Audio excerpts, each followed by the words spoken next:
Hello guys, welcome to Arshia's club. This is Arshiya.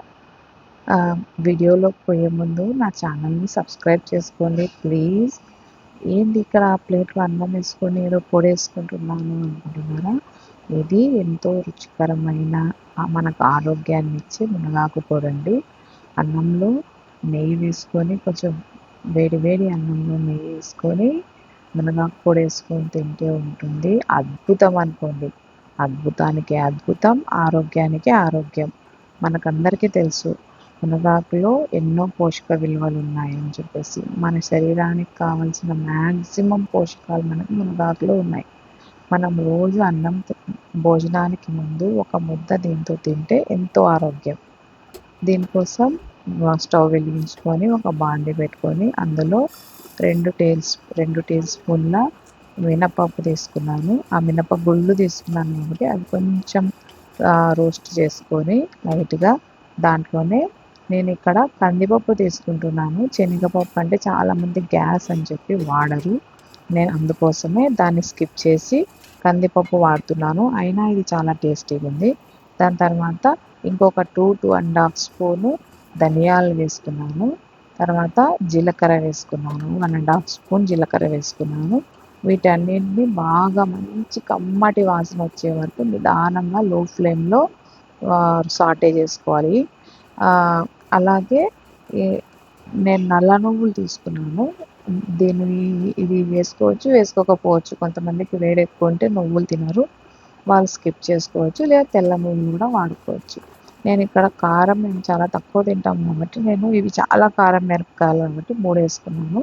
మీ కారానికి తగ్గట్టు మిరపకాయలు ఎక్కువ తక్కువ చేసుకోవచ్చు.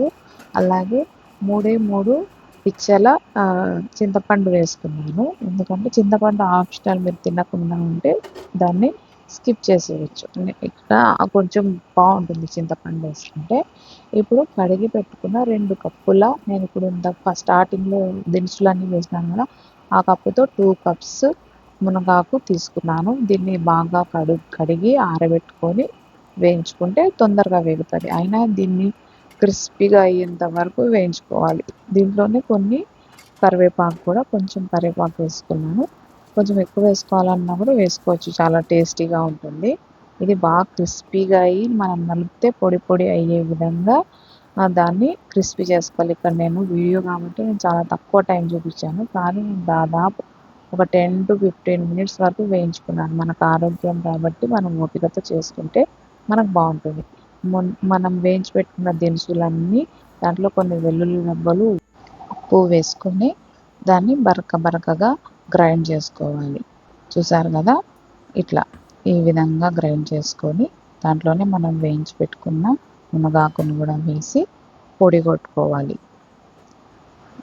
ఎక్కువ ఏం తిప్పాల్సిన అవసరంలా, కొంచెం ఒక 4-5 సార్లు తిప్పితే అయిపోతుంది. చూసారు కదా, ఇలా పెట్టుకుంటే మనం ఒక ఎయిర్టైట్ కంటైనర్లో పెట్టుకుంటే ఈ పొడి మనకు దాదాపు ఒక నెల వరకు మంచిగా ఫ్రెష్గానే ఉంటుంది.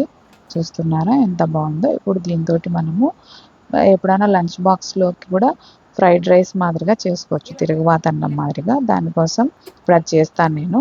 స్టవ్ వెలిగించుకొని ఒక గిన్నె పెట్టుకొని దాంట్లో మనం నెయ్యి అయినా వేసుకోవచ్చు, నూనె అయినా వేసుకోవచ్చు. నేను ఇప్పుడు స్టార్టింగ్లో నెయ్యితో తిన్నాను కదా, అందుకోసం నేను ఇప్పుడు నూనె వేస్తున్నాను. నూనె మన అన్నానికి తగ్గట్టు నూనె వేసుకొని, ఏం లేదు, సింపుల్గా మనం కొంచెం శనగగింజలు లేదు అనుకుంటే కాజు కూడా వేసుకోవచ్చు, అది ఆప్షనల్. వేసుకొని కొంచెం పోపు దినుసులు కూడా వేసుకుందాం. ఆల్రెడీ మనము పప్పులన్నీ వేసుకున్నాం కదా పొడిలో. ఇప్పుడు కొన్ని మినపప్పు వేసుకున్నాను, కొంచెం కరివేపాకు, ఒక్క మిరపకాయ తుంచి వేసుకున్నాను. ఆనియన్స్ అవి వేసుకోవాలనుకుంటే వేసుకోవచ్చు, బాగానే ఉంటుంది. నేను వేయట్లేదు. తర్వాత ఇక్కడ వండి పెట్టుకున్న అన్నాన్ని పోపులో కలుపుకొని మనం కావాల్సినంత పొడి, మన టేస్ట్కి తగ్గట్టు, కారానికి తగ్గట్టు పొడి వేసుకొని, మనం ఎక్స్ట్రా రైస్ వేసుకున్నాం అంటే దానికి తగ్గ సాల్ట్ వేసుకొని కలుపుకొని, మనం తిరుగుమాత అన్నం ఎట్లా చేసుకుంటామో, అంటే ఏదైనా టమాటా రైస్ అట్లా చేసుకుంటాం కదా, ఆ విధంగానే ఇది బాగా కలుపుకొని సర్వ్ చేసుకొని తినేసేయచ్చు. లంచ్ బాక్స్లో కానీ మనం ఎక్కడైనా జర్నీ చేసేటప్పుడు సింపుల్గా ఏదైనా బాక్స్ తీసుకొని పోవాలి అనుకున్నప్పుడు కానీ ఇటువంటి రైస్ చాలా బాగుంటుంది. మనం ఎట్లా కరివేపాకు రైస్ అవన్నీ చేస్తాం కదా, ఆ విధంగా. నాకు కొంచెం తక్కువ అయితే నేను ఇంకా కొంచెం ఎక్కువ పొడి వేసుకుంటున్నాను. చిన్నపిల్లలకు కూడా మంచి పోషక విలువలతో కూడిన లంచ్ బాక్స్ మనం ఇవ్వాలనుకుంటే ఇది చేసి ఇవ్వచ్చు.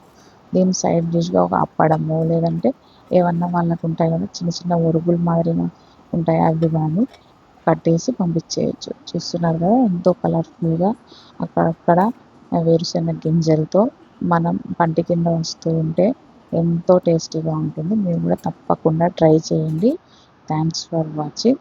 నా ఛానల్ని సబ్స్క్రైబ్ చేసుకోకపోతే సబ్స్క్రైబ్ చేసుకోండి, లైక్ చేయండి, షేర్ చేయండి. టాటా, బాబాయ్.